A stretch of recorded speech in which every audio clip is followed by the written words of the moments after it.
ಪ್ರೀತಿಯ ವಿದ್ಯಾರ್ಥಿಗಳೇ, ನಾವು ಈ ದಿನ ಅಂಡಜ ಮತ್ತು ಜರಾಯುಜ ಈ ಎರಡು ವಿಷಯಗಳ ಬಗ್ಗೆ ಸ್ವಲ್ಪ ಮಾಹಿತಿಯನ್ನು ತಿಳ್ಕೊಳ್ಳೋಣ. ಅಂಡಜ ಪ್ರಾಣಿಗಳು ಅಂದರೆ ಇಂಗ್ಲೀಷಲ್ಲಿ ಓವಿಪರಸ್ ಅಂತ ಹೇಳ್ತೀವಿ. ಜರಾಯುಜ ಪ್ರಾಣಿಗಳು ಅಂದರೆ ಇಂಗ್ಲೀಷಲ್ಲಿ ವಿವಿಪರಸ್ ಅಂತ ಹೇಳ್ತೀವಿ. ಈ ಎರಡು ವಿಷಯಗಳ ಬಗ್ಗೆ ನಾವು ಮಾಹಿತಿ ಕೊಡೋದಕ್ಕಿಂತ ಮುಂಚೆ ಇನ್ನೊಂದು ಪ್ರಮುಖವಾದ ಮಾಹಿತಿಯನ್ನು ನಾವು ತಿಳ್ಕೊಬೇಕಾಗುತ್ತೆ. ನಾನು ಇಂದಿನ ತರಗತಿಯಲ್ಲಿ ಹೇಳಿದ್ದೆ, ಅಂಡನಾಳದಲ್ಲಿ ವೀರ್ಯಾಣು ಹೋಗಿ ಅಂಡಾಣುವನ್ನು ಏನು ಮಾಡುತ್ತೆ, ಸಂಯೋಗ ಹೊಂದುತ್ತೆ. ಈ ಒಂದು ಕ್ರಿಯೆಯನ್ನು ಹೇಳ್ತೀವಿ ನಾವು ನಿಷೇಚನ ಅಂತ ಹೇಳ್ತೀವಿ. ಈ ನಿಷೇಚನ ಕ್ರಿಯೆಯಿಂದ ಏನುಂಟಾಗುತ್ತೆ, ಯುಗ್ಮಜ ಉಂಟಾಗುತ್ತೆ. ಯುಗ್ಮಜ ಅನ್ನೋದು ಒಂದು ಜೀವಕೋಶ.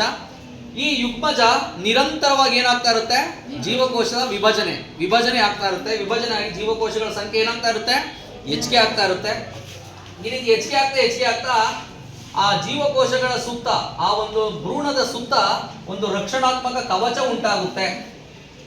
ಕೋಳಿ ಮೊಟ್ಟೆ ನೋಡಿದ್ದೀರಾ? ಮೇಲ್ಗಡೆ ಏನಿರುತ್ತೆ ಹೇಳಿ, ವೈಟ್ ಕಲರ್ ಸಿಕ್ಕಿರುತ್ತಲ್ವಾ, ಅಂದ್ರೆ ಏನದು, ರಕ್ಷಣಾತ್ಮಕ ಕವಚ. ಸೊ ಒಂದು ಮೊಟ್ಟೆ ರಚನೆ ಆಗುತ್ತೆ. ಈ ಮೊಟ್ಟೆ ದೇಹದಿಂದ ಏನಾಗುತ್ತೆ, ಆಚೆ ಬರುತ್ತೆ. ಕೋಳಿಯ ದೇಹದಿಂದ ಆಚೆ ಬರುತ್ತೆ. ಮೊಟ್ಟೆ ದೇಹದಿಂದ ಆಚೆ ಬಂದು ಆಮೇಲೆ ಕೋಳಿ ಏನ್ ಮಾಡುತ್ತೆ, ಅದಕ್ಕೆ ಕಾವು ಕೊಡುತ್ತೆ. ಆಮೇಲೆ ಮೊಟ್ಟೆ ಒಡೆದು ಮರಿ ಆಚೆ ಬರುತ್ತೆ. ಅದೇ ಮನುಷ್ಯರಲ್ಲಿ ಹಂಗಾಗುತ್ತಾ? ಇಲ್ಲ. ಇಲ್ಲಿ ಬರ್ತಕ್ಕಂಥ ಭ್ರೂಣ ಎಲ್ಲಿ ನಾಟ್ಕೊಂಡ್ಬಿಡುತ್ತೆ, ಗರ್ಭಾಶಯದಲ್ಲಿ ಏನ್ ಮಾಡುತ್ತೆ, ನಾಟ್ಕೊಡುತ್ತೆ. ಮಗು ಅಲ್ಲೇ ಬೆಳವಣಿಗೆ ಆಗಿ ಮರಿಗೆ ಜನ್ಮವನ್ನ ಕೊಡ್ತಾರೆ. ಹೌದಾ ಇಲ್ವೋ? ಸೊ ಹಂಗಾಗಿ ಎರಡು ಅಂಶವನ್ನು ನಾವು ಗಮನಿಸ್ಲಿ. ಕೋಳಿಯಲ್ಲಿ ಏನಾಯ್ತು, ಭ್ರೂಣದ ಸುತ್ತ ಒಂದು ರಕ್ಷಣಾತ್ಮಕ ಕವಚ ಉಂಟಾಗಿ ಆ ಮೊಟ್ಟೆ ಏನ್ ಮಾಡ್ತು, ದೇಹದಿಂದ ಆಚೆ ಬಂದು ದೇಹದ ಆಚೆಗಡೆ ಮರಿ ಉಂಟಾಯಿತು. ಮರಿ ಬಂತು ಮೊಟ್ಟೆ ಹೊಡೆದು. ಆದರೆ ಮನುಷ್ಯರಲ್ಲಿ ಹಂಗಾಗಲ್ಲ. ಹೌದಲ್ಲ? ಯಾವ ರೀತಿ ಆಗುತ್ತೆ, ಗರ್ಭಾಶಯದ ಒಳಗಡೆನೆ ಮಗುವಿನ ಬೆಳವಣಿಗೆ ಆಗುತ್ತೆ. ಸೊ ಅಂದ್ರೆ ನಾವು ಎರಡು ರೀತಿ ಜೀವಿಗಳನ್ನು ನೋಡ್ಬೋದು. ಕೆಲವು ಜೀವಿಗಳು ಸಂತಾನೋತ್ಪತ್ತಿ ಕ್ರಿಯೆಯಲ್ಲಿ ಮೊಟ್ಟೆಯನ್ನ ಇಟ್ಟು ಮರಿ ಆಗ್ತವೆ. ಕೆಲವು ಜೀವಿಗಳು ನೇರವಾಗಿ ಮರಿಗಳಿಗೆ ಜನ್ಮವನ್ನು ಕೊಡ್ತವೆ. ಹೌದಾ ಇಲ್ವೋ? ಹಂಗಾದ್ರೆ ಇವತ್ತಿನ ವಿಷಯ ಯಾವುದು, ಅಂಡಜ ಪ್ರಾಣಿಗಳು ಮತ್ತು ಜರಾಯುಜ ಪ್ರಾಣಿಗಳು. ಅಂಡಜ ಪ್ರಾಣಿಗಳು ಅಂದ್ರೆ ಏನು?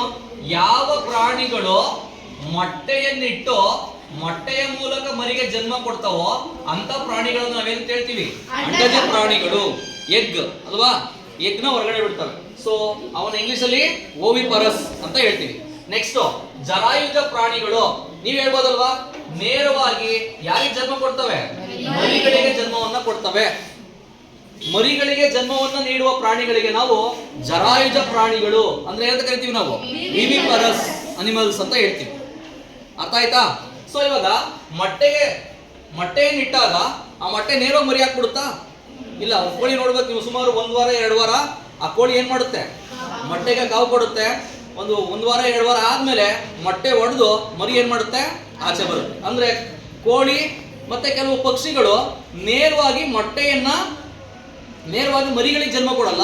ಏನಿಡ್ತವೆ, ಮೊಟ್ಟೆ ಇಟ್ಟು ಆ ಮೊಟ್ಟೆಯ ಮೂಲಕ ಮರಿ ಆಚೆ ಬರುತ್ತೆ. ಕೆಲವು ಪ್ರಾಣಿಗಳು ನೇರವಾಗಿ ಮರಿಗಳಿಗೆ ಜನ್ಮವನ್ನ ಕೊಡ್ತವೆ. ಹೌದಾ ಇಲ್ವೋ? ಸೊ ಈ ಒಂದು ಆಧಾರದ ಮೇಲೆ ನಾವು ಪ್ರಾಣಿಗಳನ್ನ ಎರಡು ರೀತಿ ಮಾಡಬಹುದು, ಅಂಡಜ ಪ್ರಾಣಿಗಳು ಮತ್ತು ಜರಾಯುಜ ಪ್ರಾಣಿಗಳು. ಪಕ್ಷಿಗಳೆಲ್ಲ ಸಾಮಾನ್ಯವಾಗಿ ಯಾವ್ದಕ್ಕೆ ಬರುತ್ತೆ, ಅಂಡಜ ಪ್ರಾಣಿಗಳು. ಮನುಷ್ಯ, ಸಿಂಹ, ಹುಲಿ, ಹಸು ಇವೆಲ್ಲ ಯಾವ್ದಕ್ಕೆ ಬರುತ್ತೆ, ಜರಾಯುಜ ಪ್ರಾಣಿಗಳು. ಮಕ್ಕಳ ನೀವು ಒಂದು ಅಬ್ಸರ್ವ್ ಮಾಡಿ, ಇಲ್ಲಿ ಒಂದು ಗಮನಿಸಬೇಕಾಗಿರೋದು ಏನು ಅಂದ್ರೆ, ಹಂಗಾದ್ರೆ ಮನುಷ್ಯರಲ್ಲಿ ಮೊಟ್ಟೆ ಇರಲ್ವಾ? ಮನುಷ್ಯರಲ್ಲಿ ಮೊಟ್ಟೆ ಇರಲ್ವಾ? ಇರುತ್ತೆ ಮೊಟ್ಟೆ. ಆದ್ರೆ ಮೊಟ್ಟೆ ಹೊರಗಡೆ ಬರಲ್ಲ. ಎಲ್ಲಿ ಮರಿ ಆಗ್ಬಿಡುತ್ತದೇನೆ, ಗರ್ಭಾಶಯದಲ್ಲೇ ಏನಾಗಿ ಬದಲಾವಣೆ ಆಗ್ಬಿಡುತ್ತದೋ, ಮರಿಯಾಗಿ ಬದಲಾವಣೆ ಆಗುತ್ತೆ. ಹೌದಾ ಇಲ್ವೋ? ನಾವು ಮನುಷ್ಯನ ಮೊಟ್ಟೆಯನ್ನ ಸಂಗ್ರಹ ಮಾಡಕ್ಕಾಗುತ್ತಾ? ನಾನು ನಿಮ್ಗೆ ಹೇಳ್ತೀನಿ, ಈಗ ನಾಳೆ ಬರ್ಬೇಕಾದ್ರೆ ಒಂದಷ್ಟು ಪಕ್ಷಿಗಳು ಮೊಟ್ಟೆಗಳನ್ನ ಸಂಗ್ರಹ ಮಾಡ್ಕೊಂಡ್ ಬನ್ನಿ ಅಂತ. ಹಸುವಿನ ಮೊಟ್ಟೆಯನ್ನು ನೀವು ತರಕಾಗುತ್ತಾ? ಕೋಳಿ ಮೊಟ್ಟೆ ತರಬಹುದು, ಪಾರಿವಾಳದ ಮೊಟ್ಟೆ ತರಬಹುದು. ಹಸುವಿನ ಮೊಟ್ಟೆ, ಮನುಷ್ಯನ ಮೊಟ್ಟೆ ತರಕಾಗುತ್ತಾ? ಇಲ್ಲ. ಅವು ಮೊಟ್ಟೆಗಳನ್ನ ಇಡ್ತಕ್ಕಂಥ ಜೀವಿಗಳು ಅಲ್ಲ. ಅವುಗಳು ನೇರವಾಗಿ ಏನ್ ಜನ್ಮ ಕೊಡ್ತವೆ, ಮರಿಗಳಿಗೆ ಜನ್ಮ ಕೊಡ್ತವೆ. ಹೌದಾ ಇಲ್ವೋ? ಸೊ ಮಕ್ಕಳ, ಈ ತರಗತಿಯಲ್ಲಿ ನೀವು ಎರಡು ವಿಷಯಗಳನ್ನ ತುಂಬಾ ಚೆನ್ನಾಗಿ ತಿಳ್ಕೊಂಡ್ರಿ. ಯಾವುದು, ಅಂಡಜ ಪ್ರಾಣಿಗಳು ಮತ್ತು ಜರಾಯುಜ ಪ್ರಾಣಿಗಳು. ತುಂಬಾ ಇಂಪಾರ್ಟೆಂಟ್. ಅಂಡಜ ಪ್ರಾಣಿಗಳನ್ನ ಓವಿಪರಸ್ ಅಂತ ಹೇಳ್ತೀವಿ, ಜರಾಯುಜ ಪ್ರಾಣಿಗಳನ್ನ ವಿವಿಪರಸ್ ಅಂತ ಹೇಳ್ತೀವಿ. ಅಂಡಜ ಪ್ರಾಣಿಗಳು ಮೊಟ್ಟೆಯನ್ನ ಇಟ್ಟು ನಂತರ ಮರಿ ಆಗುತ್ತೆ. ಜರಾಯುಜ ಪ್ರಾಣಿಗಳು ನೇರವಾಗಿ ಮರಿಗಳಿಗೆ ಜನ್ಮವನ್ನ ಕೊಡ್ತವೆ. Thank you.